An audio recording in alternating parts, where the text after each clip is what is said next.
Seguimos aquí en la mañana con Dari en esta semana aniversario. Recibimos con mucho agrado, mucho cariño y mucha estima para el invitado de hoy. Es una persona que yo conozco, con la cual he tenido la oportunidad de compartir en varios escenarios y sé de su integridad y de los aportes que ha hecho en la República Dominicana, don César Dargan.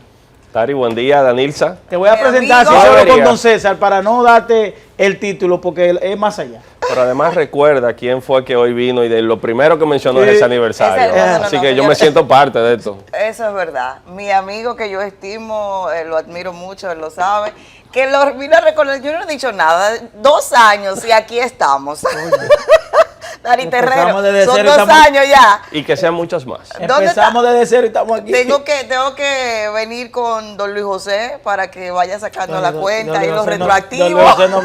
No vino porque los retroactivos que son 2 años ya, ¿eh? No, sí, claro. Bienvenido, César. Gracias. Está fuera del país en algunas actividades personales. César, obviamente que el tema económico, nosotros debemos abordarlo en función de lo que ocurrió ayer, que hubo un llamado a paralización en San Francisco de Macorís, Santiago, y uno de los elementos es supuestamente la inflación o el alto costo de los productos de la canasta.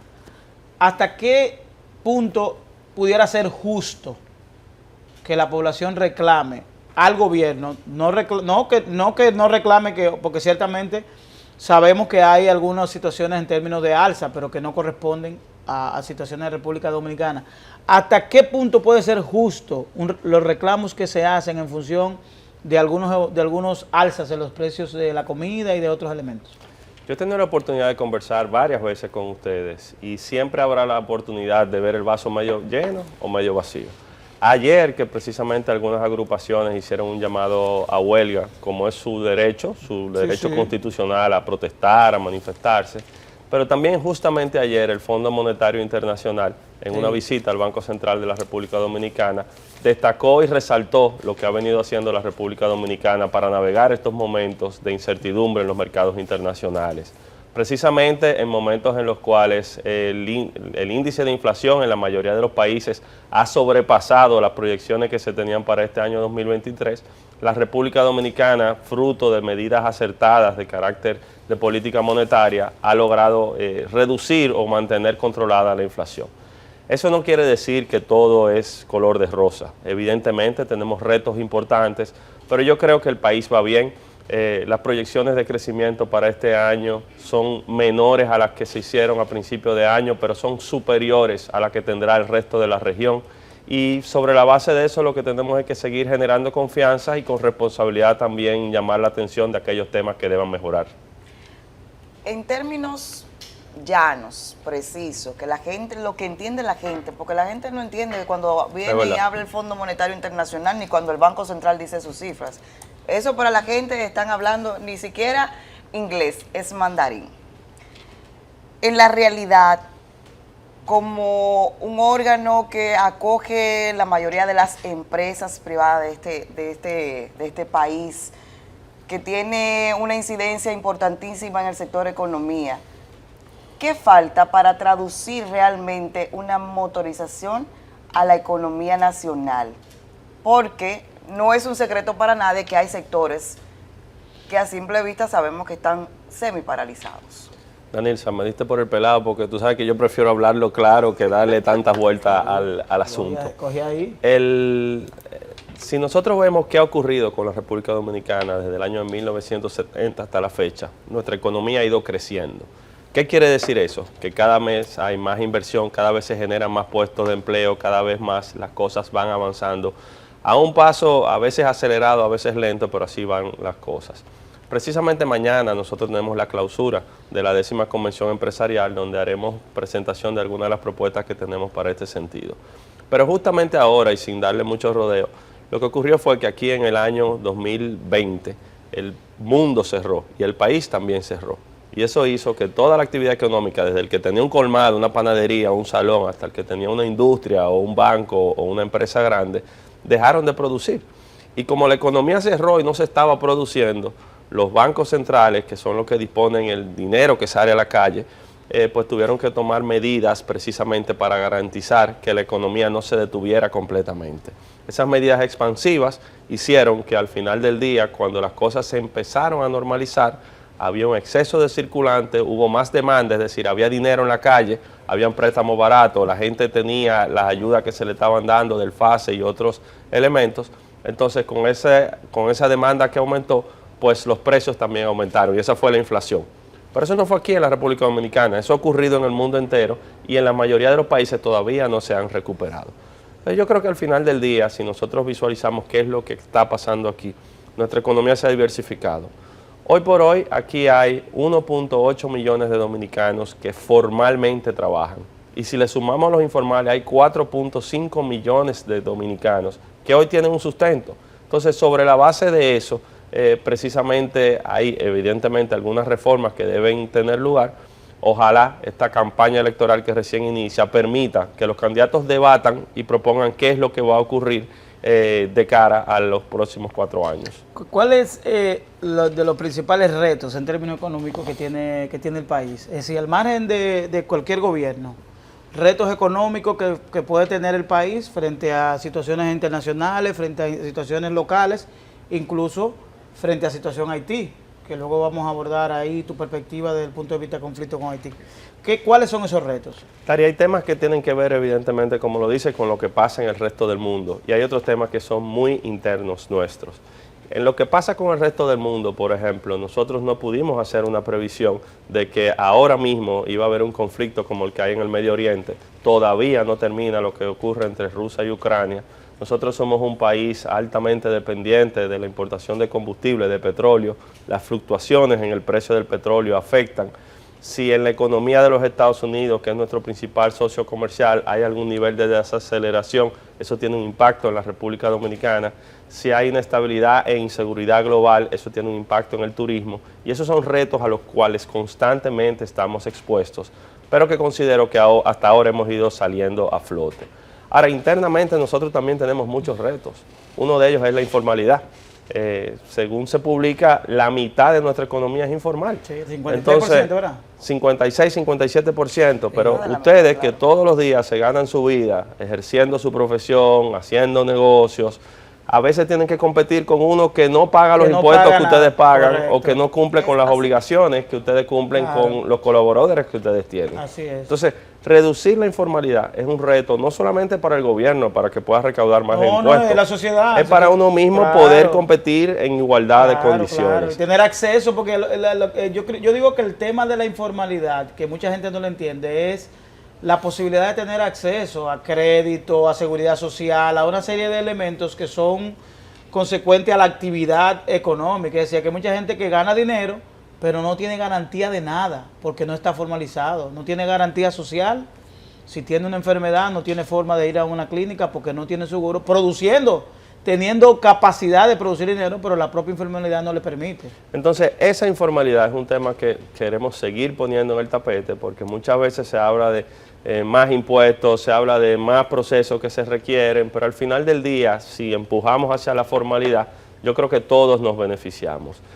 Hay otros temas esenciales, estructurales. ¿Es tan difícil eso, lograr empujar la informalidad? Lo que pasa es que ocurre por diferentes razones. Una de ellas es por exceso de burocracia y de procesos. Eso es el emprendedor, el joven dominicano que pone un negocito y cuando se acerca a alguna institución pública a cumplir con los permisos que tienen que cumplir, mira, yo mejor... Los influencers y lo cosas. Yo mejor eso no lo voy a hacer. Y entonces esa es una informalidad generada por un exceso de burocracia. Hay otra que es por desconocimiento.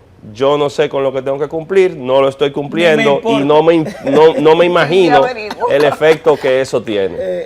Hay una tercera que es por el costo de la formalidad. Sí. Y cuando que tú te pones a ver... Ahí es que tenemos que trabajar. Entonces, cuando tú te pones a ver, tú dices, mira, yo estoy produciendo tanto, pero estoy pagando tanto de impuestos, tanto de esto, tanto de lo otro. Tú sabes que yo no puedo. Yo no me voy a meter. Y entonces eso genera informalidad. Sí. Entonces, esos tres aspectos que yo creo que son las raíces de lo que está ocurriendo. Y hay muchos otros. Hay quien consciente de que está haciendo informal, lo sigue haciendo. Porque, por ejemplo, esto es una microempresa. Nosotros tenemos una microempresa ahora mismo. Este programa, ¿verdad? Yo voy a demandar a esa microempresa. No, esto es una microempresa. Pero esto es una microempresa que si no tiene negocio si no tiene que facturar al Estado Dominicano, no le importa, no le interesa formalizarse. Por ejemplo, Eso es verdad. si no, Eso es si verdad. yo no fuera a facturar al Estado, a mí no me importa formalizarme. Yo estuviera con un papelito y le mando a Agua Iguazú, y le mando un papelito, mándame una factura, y le mando una factura a Iguay Mi Ya. Ahora, yo tengo que formalizarme para poder hacer negocio con el Estado Dominicano, pero debe haber un régimen general, no solo con el Estado Dominicano. Usted No, y quiere realmente venderle, facilidades. usted quiere venderle agua a Iguazú, usted tiene que formalizarse. Y que llegamos a un punto en que el costo de la formalidad tú lo veas como un beneficio. Como un beneficio. Es decir, yo pago mis impuestos, yo hago todo lo que tengo que hacer, pero yo tengo seguridad, mis hijos tienen salud, tengo Claro. educación. Pero tiene que ser un beneficio. Pero hay dos puntos importantes. Cuidado, que, cuidado. en el caso de el pacto fiscal, Ay, Dios mío. está dentro, es el único punto que falta hasta ahora de lo que son los objetivos a cumplir dentro de la estrategia de desarrollo al 2030. El pacto fiscal es lo único que falta, ya se firmó el pacto por la educación, el pacto eléctrico, y del pacto fiscal nadie dice nada. La posición de ustedes como CONEP, pero además la reforma al Código Laboral, que ha pasado también. Vamos en orden. No, yo le dije que Mira, cuidado. evidentemente cuando los dominicanos fuimos capaces de sentarnos, todos los partidos políticos, la sociedad, el sector privado, los trabajadores, y visualizar la República Dominicana del futuro, se concertó ese pacto, esa Estrategia Nacional de Desarrollo, e identificó 3 grandes áreas. Evidentemente hay 2 de ellas que tienen pactos, aunque debemos profundizar en cuál ha sido el nivel de cumplimiento de esos pactos y el impacto real que ha tenido también El en su eléctrico sigue desempeño. siendo el hoyo negro igual que siempre. Nosotros tenemos el pacto educativo y nosotros tenemos el pacto eléctrico. Entonces, cuando nosotros vemos que está pendiente el pacto fiscal, evidentemente esa gran concertación tendrá que darse en algún momento. Nosotros lo que hemos planteado es que el abordaje sea integral. Es decir, ¿por qué tú quieres un pacto fiscal? Porque la República Dominicana todos los años acumula un déficit. Y como a ti te gusta que lo aterrice los temas, eso significa que como país nosotros todos los años gastamos más de lo que ingresamos. Claro. Y eso le puede pasar a una persona en su casa, en su negocio. Si tú gastas más de lo que tú recibes, entonces tú vas a estar en rojo y tú vas a tener que ese dinero buscarlo en otro El lado. dominicano vive en rojo, César. Entonces tú vas a tener que ir a un banco, tú vas a tener que empeñar algo, tú vas a tener que Gastando hacer el 60% por encima de lo que produce. para tu poder. Entonces, como país, nosotros acumulamos un déficit todos los años. Ese déficit, entonces, tú tienes diferentes formas de cubrirlo, ese hoyo que tú tienes.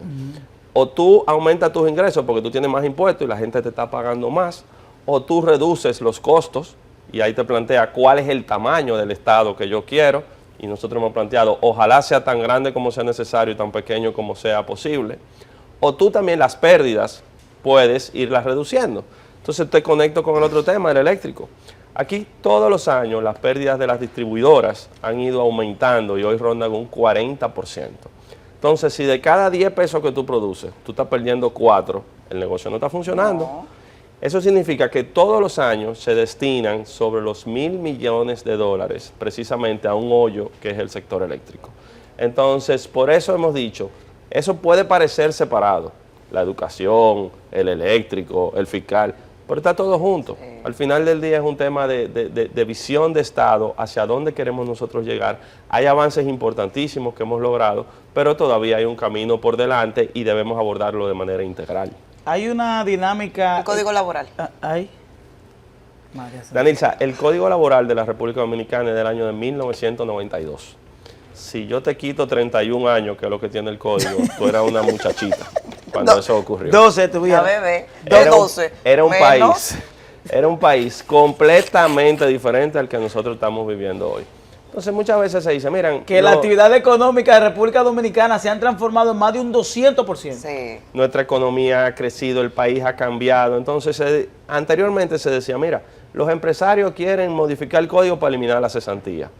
Dejemos la Esa es la cesantía. creencia César, escúchame, planteada. ¿De qué año es? ¿De qué año es? 1992. Era en caña que estábamos todavía, estábamos en el CEA todavía. Oye, me la produce. Pero déjame decir. No. Composición que social dominicana. todavía es más viejo, porque creo que en el 92 fueron algunas reformas que no fueron realmente tan profundas. Anterior al 92, nosotros tenemos un código de la época de Trujillo, del año de Exactamente. 1950. Pero esa reforma del 92 tampoco fue tan Mira, estructural. ahí no está, ahí Pero- no está, pero- ahí no está el turismo. Hubo cambios importantes. Ahora, ¿qué sucede? Y por eso también lo abordo de manera frontal. Usualmente se decía, bueno, se quiere modificar el código para eliminar la cesantía. Saquemos la cesantía, no hablemos de cesantía. Exactamente. Y Hay muchísimas otras cosas que están ahí. Por ejemplo, con la pandemia, muchos sectores de nuestra economía se fueron al teletrabajo. Y muchos lo han mantenido todavía al día de hoy. Eso no está regulado. Claro. Quien ha tenido que ir a un tribunal, a una corte de trabajo, sea un empleador o sea un trabajador, a reclamar algún derecho, se ha enfrentado a la burocracia, a los plazos, a los requisitos que realmente no se cumplen. Modernizar el código de trabajo es mucho más que la cesantía. Es reconocer que hay muchas modalidades de trabajo nuevas. Por ejemplo, los deportistas. Por ejemplo, el que hace su trabajo por cuenta propia, el que lo hace por teletrabajo, la jornada laboral. Los médicos, los abogados. Señores, hay muchos sectores de nuestra economía, en el turismo, en la industria, en que tú tienes jornadas extendidas sin sobrepasarte de lo que tú puedes trabajar en una semana y luego más días de descanso. Y eso lo aceptan inclusive los trabajadores, eso es normal. César, se ha implementado la creencia, o sea, ya eso está arraigado en los dominicanos, de que quien no quiere que se modifique el código laboral son los empresarios. ¿A quién tú se lo atribuyes? Entonces, ¿a quién le creo? Yo creo que es esa misma creencia de que el tema esencial de la modificación del código es restarle derechos adquiridos a los trabajadores. Y yo represento a posiblemente el principal gremio empresarial de la República Dominicana y hoy puedo sentarme con ustedes y decirles de frente que todas las propuestas que se han presentado lo que procuran es generar más derechos, pero al mismo tiempo generar más condiciones para seguir generando empleo. Porque nosotros no ponemos metas, mira, y te voy a dar un avance. En el día de mañana nosotros pondremos metas de a dónde vemos la República Dominicana en 4 años. Y estamos asumiendo el compromiso de que se generen 500.000 empleos en los próximos 4 años, a razón de 125.000 empleos al año. Y eso va acorde a la tendencia que hemos tenido en los últimos años. Ahora bien, lo menos que tú puedes exigir son reglas claras, son reglas modernas. Es que si una empresa viene aquí de Corea o de los Estados Unidos o de México, sepa cuáles son sus costos, cómo someterse a un proceso y tener la seguridad para seguir invirtiendo. Entonces, la visión es que si una economía no es capaz de generar empleo y que a la gente le vaya bien, yo te digo algo, en los últimos 4 años se han hecho los 2 ajustes del salario mínimo más altos que se han hecho en la historia reciente. ¿Es eso suficiente? No. Porque hemos estado ajustando el salario nominal, cuánto gana la gente, y ahora debemos tener una visión del salario real, cuánto necesita la gente para cumplir con sus necesidades. Entonces yo creo que ha habido una evolución del pensamiento y muy por el contrario, estamos a favor de reformas que lo que hagan sea generar más prosperidad. César, hay una modalidad económica, pudiera ser global, que es el tema de la alianza público-privada. Y que República Dominicana ha estado como conteste con ese movimiento económico, pero la República Dominicana, la revolución de la muchedumbre, se opone a todo. Y esas transformaciones no la entiende. Y eso limita de que gente que tiene que tomar decisiones no lo haga. Y por eso la República Dominicana se detiene ante procesos que tiene que agotar de manera normal. Por ejemplo, el crecimiento, la República Dominicana ha crecido económicamente, pero el país no ha crecido conforme a ese crecimiento, porque hemos dejado de hacer muchas cosas. ¿A qué tú atribuyes que hay personas que se retiran, por ejemplo, la administración pública, que no hacen cosas trascendentales por el temor a la revolución de la muchedumbre? Yo creo, Dari, que lo popular no siempre es lo correcto. Y lo correcto no siempre es popular. Por eso a quien hace lo correcto hay que apoyarlo. Y quien asume el reto de asumir una posición pública y con todas las consecuencias que eso trae y hace lo correcto, hay que apoyarlo en cualquier escenario.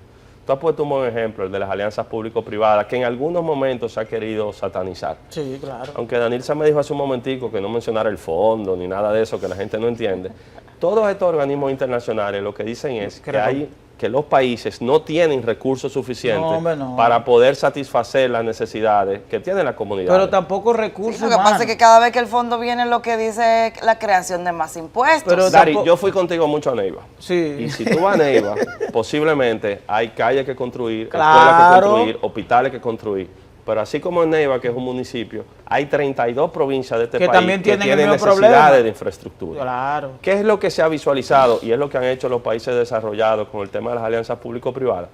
Que ante esa falta de recursos públicos que tiene el Estado, pueda haber un partenariado, una sociedad con el sector privado, en el cual el Estado no se desprenda de su derecho de propiedad, claro. conceda al sector privado que aporte recursos, transferencia de tecnología, experiencia, y todas estas obras se puedan seguir desarrollando.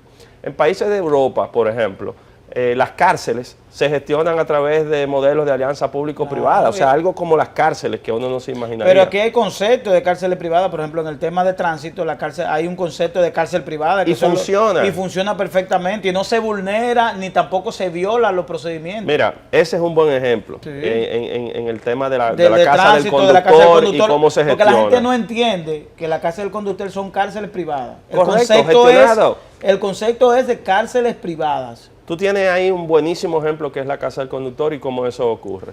Imaginémonos cómo era antes de tú tener la casa del conductor y todo lo que había que agotar con eso.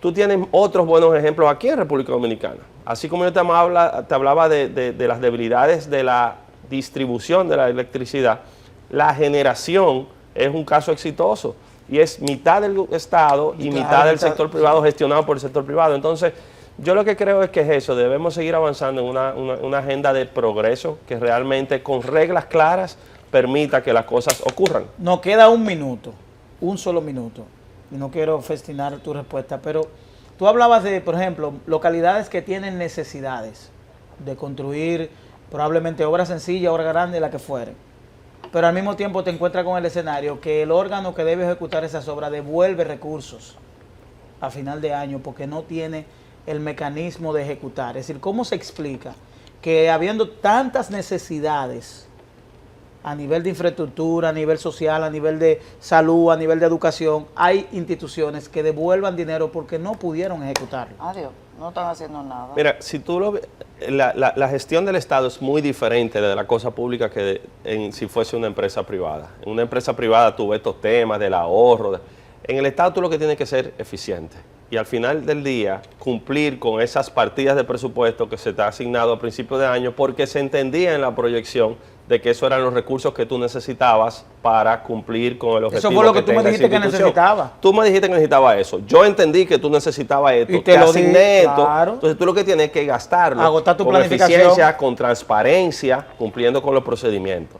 Ahora bien, ¿por qué hay entidades que no ejecutan su presupuesto? Es una pregunta un poquito más compleja. Sí. Precisamente hay complejidades que tienen que ver con los procesos de compras y contrataciones, con burocracia para tú poder hacer las cosas, con el constreñimiento de la administración pública y todas las limitaciones que eso te trae. Entonces, si nosotros visualizamos la República Dominicana del futuro, debemos no poner en juego la transparencia y la pulcritud con que se manejen los recursos públicos, pero sí tratar de seguir haciendo más eficiente y menos burocrático los procesos. César, gracias. Muchísimas gracias. Yo creo Gracias a que se ustedes. nos quedan siempre Falta, muchos sí. temas porque no hablamos de política, aunque yo no te quiero meter en ese tema. Cuando tú quieras. No, pero también la actividad económica tiene una gran influencia y Claro. conexión con lo que es Debe la política ahorrar dominicana. dinero. El Estado está para ahorrar recursos. El Estado está para cumplir su rol de satisfacer las necesidades de la ciudadanía. ¿Ustedes Oh, oyeron? ya, Muchas gracias. no se diga César. más. Muchas gracias, César, ¿verdad? Y gracias por venir en un momento tan especial que estamos En el celebrando segundo aniversario. esta semana aniversario, 2 años de este proyecto que hemos tratado de desarrollar de manera objetiva, honesta, con un sentido de claridad y aportando con personas como tú que siempre nos trae ese tipo de informaciones. Muchísimas gracias. Gracias a ustedes. A ustedes gracias por la audiencia. Nos vemos mañana. Bye bye.